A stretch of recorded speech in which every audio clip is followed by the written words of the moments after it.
Okay, lovelies, you want to make changes in your life. You want to see the difference. You want to be able to wake up every single morning and be like, this is exciting. This is the life that I have prayed for, that I have wanted, that I have dreamed of, X, Y, and Z. And so these 7 dimensions of health that I have been discussing, I believe are the stepping stones for individual to be able to see them grow and to inspire themselves to see the difference in their lives and to see the things that they're able to accomplish. So we've talked about the vocational and we talked about physical. And originally I had a 7-part series for all of this, and I was like, that can be a little daunting for me. That's just what I think I put that on myself. I was like, I'm gonna do 7 videos, make it simple, easy. I thought it was gonna be that, but I think because 7 videos of this, I felt overwhelmed. So I'm just like, I don't wanna overwhelm other people. So I just decided for this last video, we're just gonna compile all the rest of the dimensions in this video, and I'll try to make it very concise for all of you so it's not too much. So originally we talked about the physical dimension, so we're talking about nutrition, the food that you're putting in your body, the groceries that you are buying, how you are cooking, limiting fast food, and drinking lots of water, all of those things. That's what we're focusing on. We're focusing on that part in the physical dimension, as well as your workouts, creating a training plan, creating a program that allows you to progress. Yeah, progressive overload, all of those things, adding that on and being consistent with it, regardless of the motivation that you may be lacking, but creating that discipline and that consistency. Then we talk about vocational, right? Vocational, if you are a middle school student or a high school student, this could be like volunteer work. By junior and senior year of high school, that can now look like, okay, I'm getting my first job. It could be as small as a grocery store, Dunkin' Donuts, Burger King, McDonald's, fast food, things like that. And then vocational could also look like, okay, what are you getting from this job? Are you building certain soft skills? Are you developing a network? Are you learning how to work with others? But also, are you learning how to create an environment that is safe for you? Are you ensuring that like you're not in an environment that's gonna be harmful to you? Or are you trying to change an environment that is currently harmful? So these are little things that you want to consider within the vocational dimension. Now the next dimensions of health are environmental, mental, emotional, social. I kind of lump them all together, but they can be separated into 2, mental, emotional being one and social being the other. Then you have financial, intellectual, and then lastly spiritual. So environmental, when you want to think about this, think about it as your home, your space. When you walk into your, whether it's your apartment, your home, wherever, your bedroom, you want to have this like exhale, this is calming, breathing moment, right? This is your space, this is your solitude. So you want to ensure that that space is clean, that space is clutter free, and that when you walk in, it provides that like peace for you. You can also create an environment in your car, in your office, things like that. You want to ensure that like that space is an environment that you want to continue to go into. Sometimes people tend to avoid a cluttered space, crazy space, because of just when you walk in, you're just overwhelmed with all the boxes, the papers, the books, the mail, whatever it could be. Another thing about environmental, especially if you're getting to a point where you're trying to own your own place, or maybe you're getting a new apartment, whatever it may be, you want to consider like where you are living, right? So do you live near a park, near a body of water? Do you live near, is it big city? Do you live in a crowded area? Do you live in a place that doesn't have sidewalks?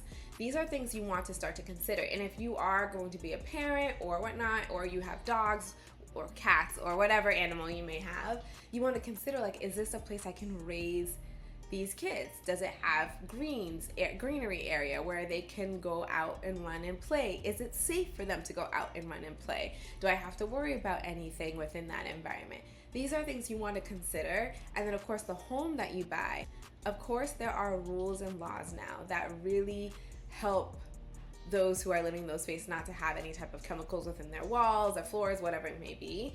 But you also want to consider like, hey, does my landlord or does the previous owner or the people who are building my home, are they considering X, Y, and Z within the products that they're using in their home? So that way it doesn't affect me or maybe the children that I may have in this space. That's what you want to consider when talking about environmental. With my students, of course, I work in the city and a lot of my kids live in the city. This is something I talk about heavily because of the fact that green spaces are not as popular in the city as it may be in places like the suburb where I live. I live in the North Shore of Boston, and so for me, I walk out and in 1 minute I am at a field and I get to run around it. There are kids playing lacrosse on it. You can rent that space, get a permit, whatever it may be, but that space is available. In less than 10 minutes, I'm by a clean body of water. I don't have to worry about it. In that sense, even like when closures are taking place in the summer, I know that there's a lot of beaches by me that closures don't happen just because of how well it's taken care of. That's the environment you want to consider. When you're thinking about 7 dimensions of health, environmental dimension, you want to consider those things. So that's environment for you. So take care of your space, love your space, honor your space, and create it to be an environment that you want to walk into every single day. Now, the next ones. We have mental, emotional, social. Take care of this, right? For me, how I see it is that if I'm willing to go to the gym and take care of my physical body, eat the food that are going to take care of myself internally, so that way externally I feel good and I look good, then I also have to take care of my mental health. And I think a lot of people have a negative connotation when it comes to like taking care of your mental health.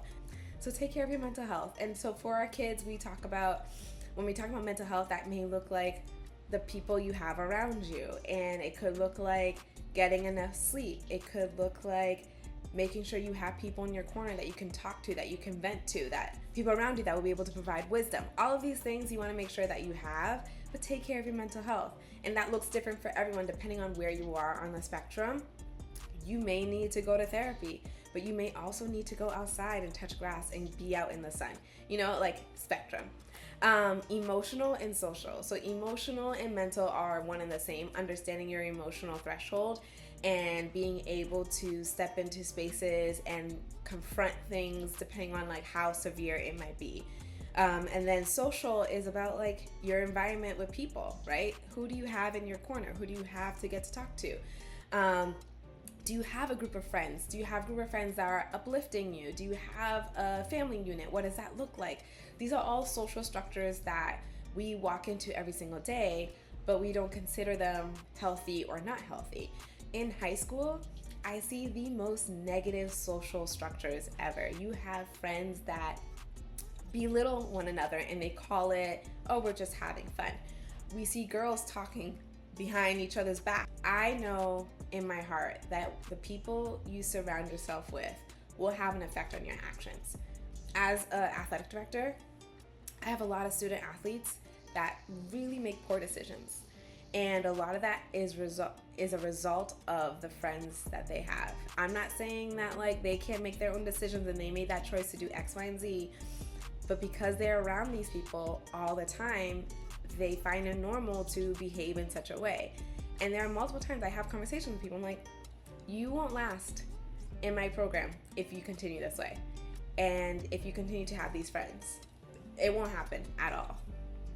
And I've also seen the other side of it. It wasn't this past school year, but last school year, there were a group of, I'm gonna call them men now because they're going into like their sophomore year of college, group of men. And one, I think I loved it too because they were the most diverse group of friends I've ever seen. Diverse group of friends, all doing well in school. And they call each other out for like behaviors. They call each other out for missing class or not staying after school to get extra help or not doing well in class period or not studying or not coming on time to practice.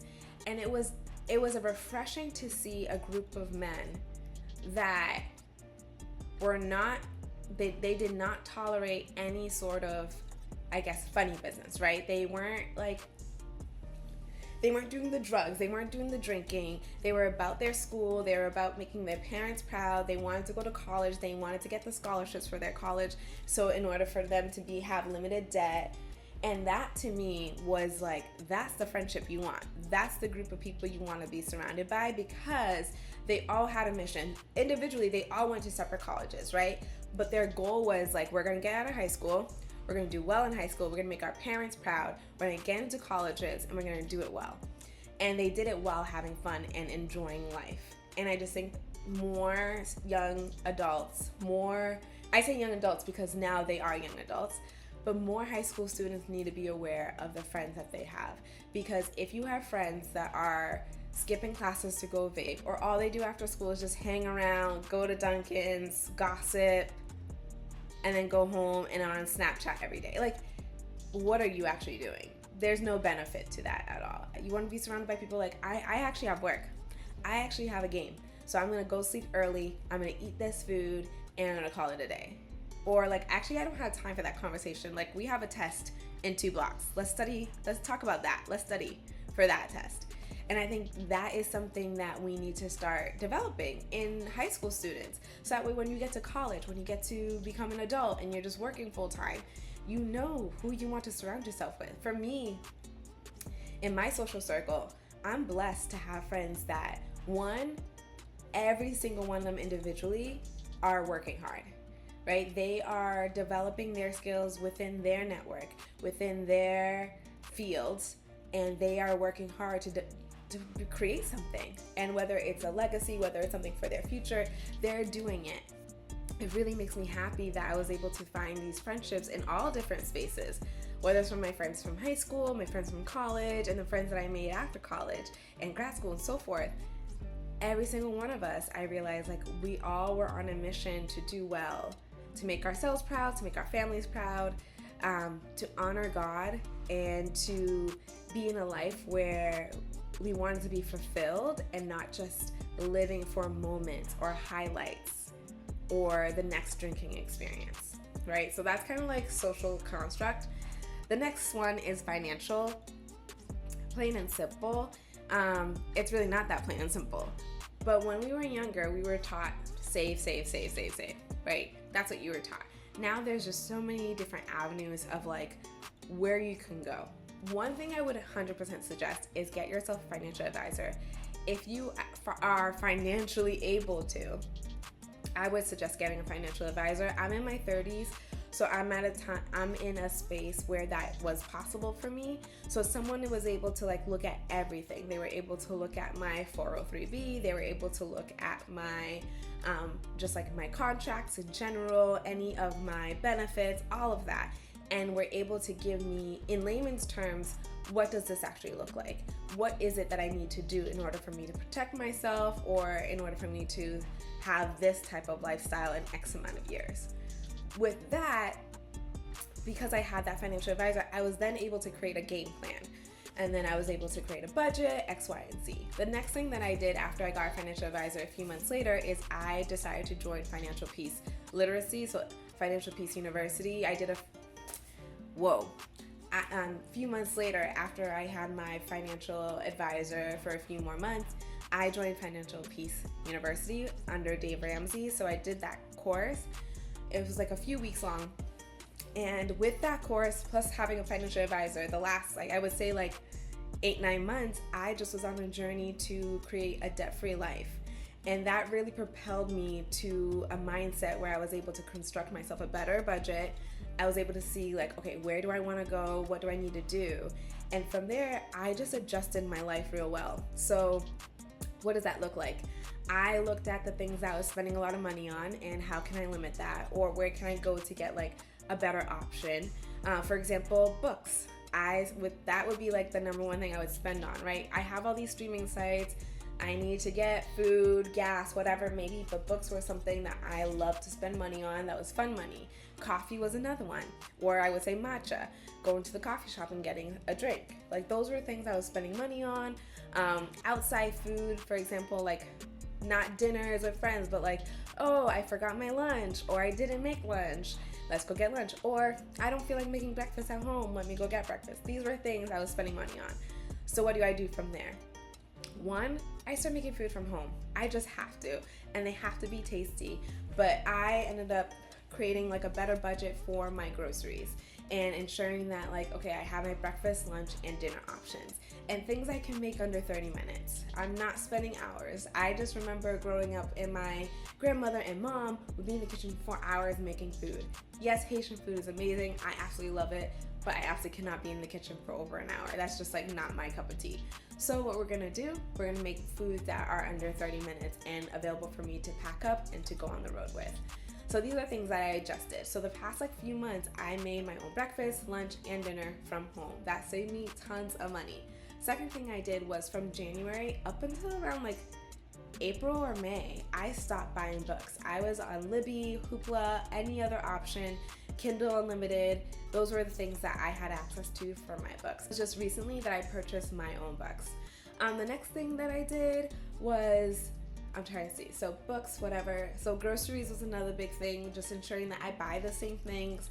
I don't like veer off into like wonderland and think about like this, oh, maybe I might try this or that. When I do that, when I go to the grocery store, I'm like, oh, I might try this recipe. Sometimes it just doesn't happen and the ingredients just sit there and they get wasted away. So I've done something where I'm just like, I am going to do this type of food for the next few days, and then we're going to switch it up to something else. We're going to do that for the next few days, switch up to something else a few days, and then rotate and rotate. That's like how I tend to do my meals. Call it a day. My breakfast stays the exact same way. I usually just do eggs, some type of yogurt, call it a day. Matcha. Matcha's expensive if you make it from home, but when you go out and you go to Starbucks or whatever coffee shop you want to go to and you get matcha, it is very expensive. So your girl had to learn how to make matcha at home. And for the last like 2-3 months, I've been trying to perfect my matcha, and I think I got it down to what I actually like, just buying certain ingredients, putting little things here and there in the matcha. I think I got it down. So I started making my matcha from home, and I think moving forward, I'm going to do that. And I know you're probably like, matcha, everyone's doing matcha. Yes, I actually switched to matcha in the fall for health reasons. And so the caffeine was just a little too much for me and for my body. And so I remember years ago, a friend had her husband go off coffee too for this, like not similar reasons, but just health reasons on his end. And so I was like, okay, let me try it. And at first I hated it because I was just like, what is this? What does this taste? And then I learned how to make it from home, and I did my own little thing with it. And I was like, okay, I can manage this. So we make our matcha from home now.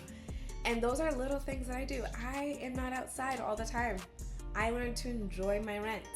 Okay, learn to enjoy your rent. These are little things that I did to understand my finances and just to be prepared for like bigger things.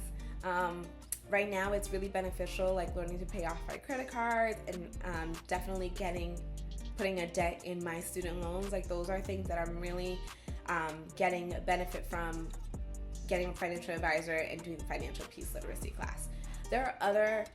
Getting a financial advisor and doing financial peace literacy class, of course, costs money. And so you're like, we don't have that. Use ChatGPT. So what I would suggest you doing is taking an audit of everything that your cards like run through, what you pay cash for every single day or every month. So do a monthly report. Okay, Netflix, this amount. Disney Plus, this amount. Gas, this amount. Utilities, this amount. Put it in. Give ChatGPT what it is. Give ChatGPT what you make for in a month. So salary-wise, if it's bi-weekly, a monthly payment, whatever it is, put that in and have ChatGPT create a budget for you. Easy. You can also be like, okay, I have this debt, that debt, I make this amount, this is what I have to pay every single month. Create a budget for me, create a plan for me. ChatGPT is free, and you're able to use that as somewhat of a financial advisor. Another thing I would say is think about ways of saving. So you don't want to just put your money in like just a regular savings account. If you are able to get a financial advisor, ask them about like a high yielding savings account. Like what are your options? What is the best avenue to take? That is something I just started doing. I wanted to start saving money, and so I was like, I need better options than the current savings account that I had. And so now I have a high yielding savings account. Little things like that are going to put you forward compared to where you were before. I would really consider financial, and the reason why you want to get your finances in order, especially if you're young, you can start it early. I really stress to my high school students, like, work on your finances now, because if you wait too long, you're just going to stress about it. And it's not like it's too late by the time you're in your 30s or your 40s, but why would you stress? Why would you take that chance and not do something now as an 18-year-old or a 17-year-old, whichever? You want to ensure that you're creating systems that one will last and one that will benefit you in the long run for your finances. So I would definitely start with a budget. If you want to save money, not get a financial advisor, not do a financial peace literacy course, I would definitely use ChatGPT. I've used it before, like just to see like how it works, and it's definitely great. Another thing, if you don't even know anything about financial literacy, you just want to understand investing, saving, things like that, Khan Academy actually has just a really great program that you just can get the snippets, like little bits and pieces of what financial literacy is. So I would check out Khan Academy too. So that's financial. Next one is intellectual. Same thing. Intellectual is almost like, what are we learning? How are you growing your mind to continue in this world? You know, that may look different for everyone. So when you're in high school, college, grad school, you are building a set of skills, right, in order for you to continue on and find your purpose and find your job or your vocation, whatnot. For me at this point in time, I am still learning within my job, right? I'm learning how to develop friendships. I'm learning about communication skills. I'm learning how to develop a program for 100 plus student athletes, so that way they have a really great experience. But I'm also learning when I'm reading my books. I am learning when I am trying to do my Duolingo. All of those things are providing a lot of intellect into my life and mind. I think it's really important for people to not stop learning. I think it's important to continue to be a student wherever you may be. When I continue to read my Bible, that is something that I am just constantly learning from, and I believe that is not just a one and done type of thing when it comes to the Word of God. You are always reading a verse and it feels different every single moment, because when you're reading it when you were 20 years old and now you're 30, it is a whole different perspective. So those are things that for me, when I consider intellectual dimension of health, that is what I'm considering now at my age, is what am I doing to constantly build my mind and brain? And of course, there are so many studies that teach us, like, when we get to a point where we're not developing our mind and brain, there are certain things that deteriorate in our brain, and we want to avoid that, right? So even certain games, like there's brain games that people can do and use. A lot of games like chess are mind games that allow your brain to continue to develop, because you're like learning new skills, you're trying to figure out strategy, things like that. I have a mini chessboard here in my apartment, and I just love to play against myself. Sometimes like I'll download the app and play on there. Chess is a hard game for me. I'm not great at it at all, but it really teaches you how to analyze a certain scenario and then build from there. That's where intellectual dimension comes from, and that's where you want to start from there. Always be a student. No matter where you are, always be a student. Never feel like you know everything. Do not know enough. And there's always more to learn, right? There's always more culture to learn. There's always more language to learn. There's always more adventures to learn from. And so I get them all from my books. I get them all from my friends and my family. I get them all from the languages I'm trying to learn, the games that I'm trying to win, all of those things. Always be a student. And the last thing is spiritual, right? So for me, how I see the next 6 months play out. So we are in August, so it's about like almost 5 months play out. In June, at the end of the school year, I was very excited for the fact that I would have more time to read the Word, right? I would have more time to step into a space where I can like dive into the Word and actually analyze it and actually spend time with God and pray. And that's exactly what happened. I was able to really do my own version of like Bible study in the mornings and during the day, and that was really important for me. And so what I want to try to do in the next few months is, how can I incorporate that when school comes back in session, right? Where can I place it? How early do I wake up to incorporate that in my morning routine? Because now my morning routine is very simple because I don't have anywhere to really go or rush to. So that's really important to me when it comes to my spiritual life.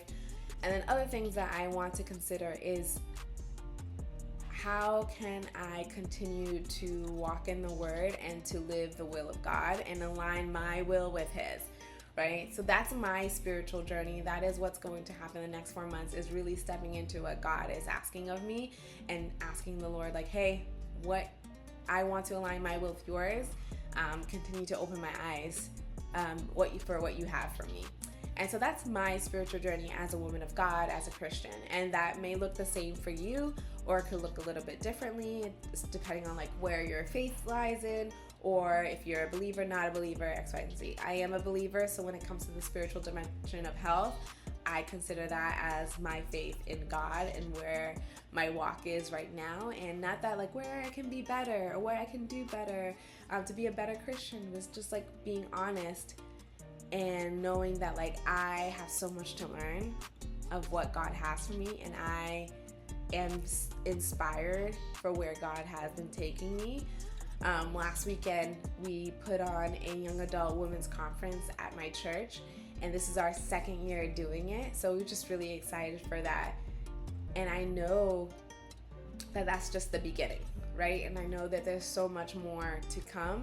So it requires a lot of prayer. It requires a lot of sacrifice. It requires a lot of attention and awareness, and not motivation, but determination and consistency. And it requires a lot of selfless behavior. And I know that having all of those characteristics and behavior throughout my life and as an individual will continue to help me to grow as a woman of God for the people that I will serve, or the people that I will walk alongside with.